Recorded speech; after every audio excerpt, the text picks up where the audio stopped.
Assalamualaikum warahmatullahi wabarakatuh. Brother and sister, hashtag kita hashtag cara jaga kereta. Ya, sekarang contoh. Jadi hari ni kita ada contoh apa itu servis untuk minyak enjin lah. Tak kisahlah minyak enjin dengan minyak gear.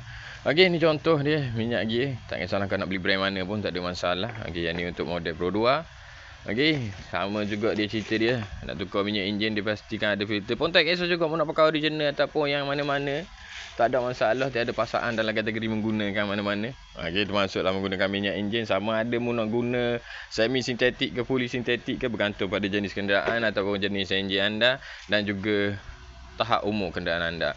So dia ada lagi benda yang biasa-biasanya orang akan tukar lah sewaktu servis. Okey, ini dipanggil air cleaner ataupun penapis udara.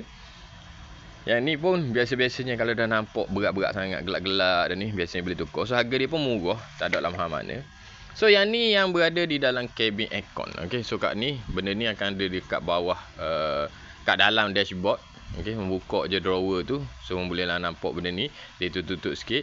Okey, yang ni dipanggil cabin filter ataupun aircon filter. Okey, penapis udara untuk aircon. So kalau dah berat gini, jawapan dia, kalau buka jawapan aku tak tahulah bau kenapa.